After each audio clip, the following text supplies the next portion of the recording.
Hey, what's up guys? Lightsaber Samurai here, back again with another video, this time with something to unbox, and I gotta hurry up because this memory card's almost full, but we are gonna take a look at this mysterious package. Probably not so mysterious if I put it in the thumbnail, but this is an arcade stick that has a Raspberry Pi with a bunch of arcade games in it. It's something that I've wanted for a while, and so I took the plunge and bought one, and I've heard good things, I've heard bad things, so we spent about 130 bucks on this, and we'll find out, are these things worth it? Yes or no?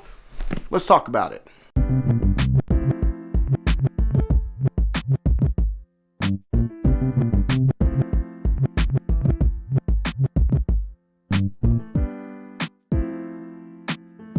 So this thing is called the Sup Yak.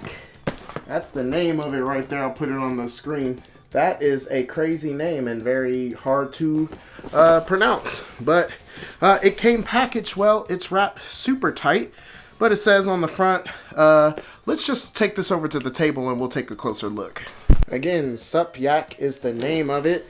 This box is taped as all get out. So let's start undoing all of the tape. All right, here we go, opening it up. Oh, bam.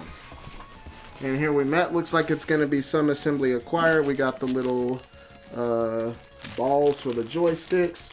Looks like we got buttons to pop in. Quick user's guide. VGA cable. So cool thing, this thing hooks up HDMI, USB, VGA. It's got a bunch of different ways it hooks up the stoppers for that. Let me not lose any of this. Okay. And it's alright, here's the unit itself. So it's one of those big like arcade sticks, like the Legends arcade thing. Whoa. Alright, let's just get this box out of the way.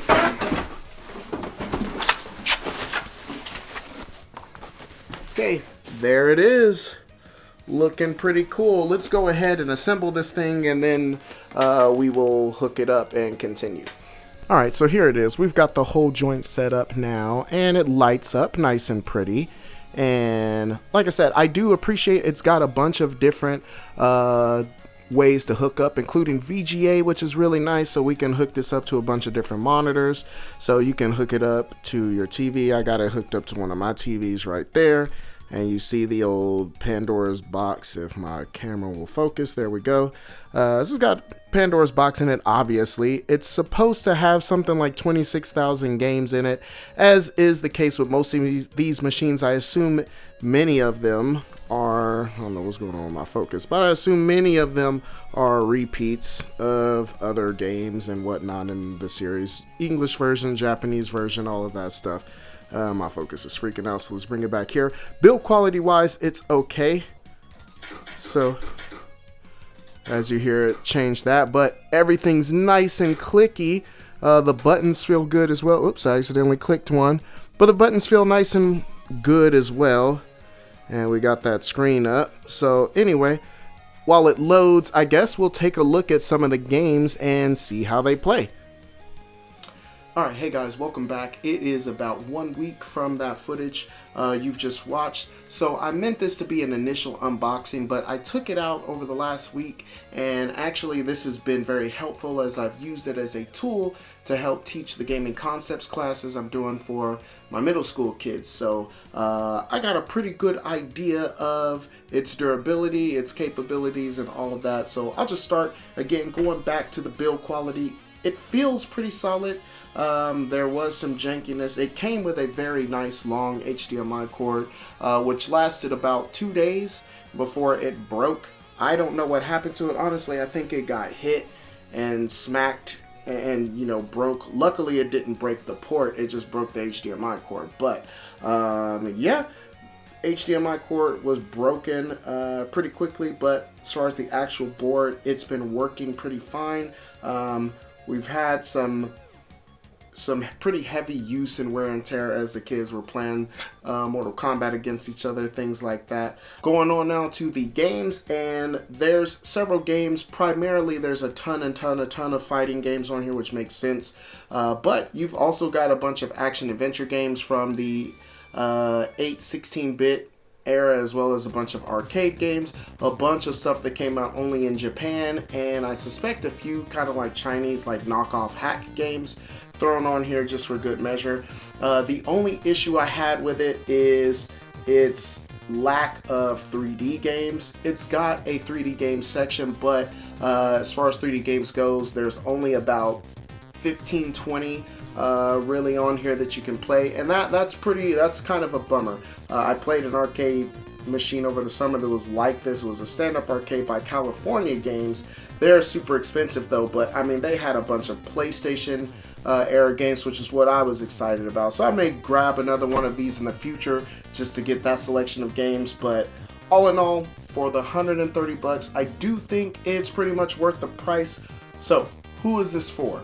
I think this is pretty much for anybody. Like, if you collect games, this is not bad to have. Sometimes I want to play games in just that arcade style with the joystick and the face buttons, and this feels pretty good. As far as performance, I thought the performance was really good on it.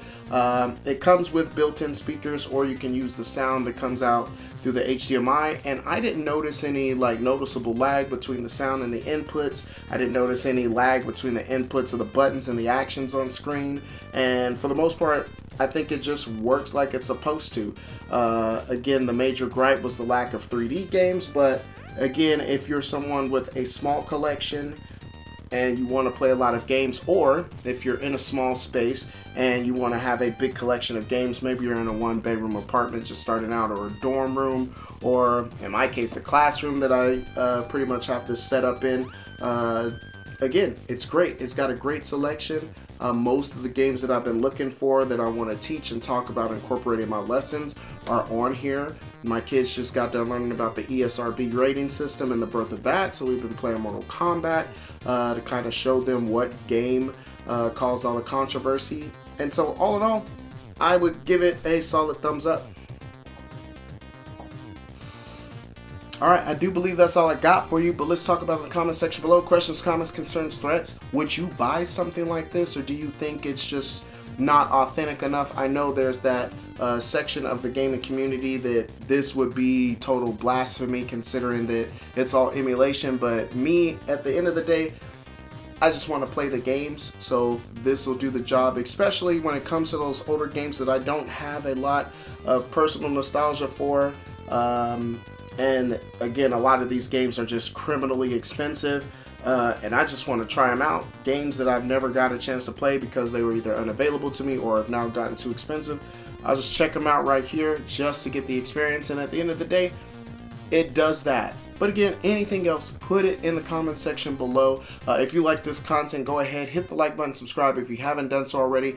You'll be glad you did. I do believe that's all I got for you. Lightsaber Samurai out. Peace.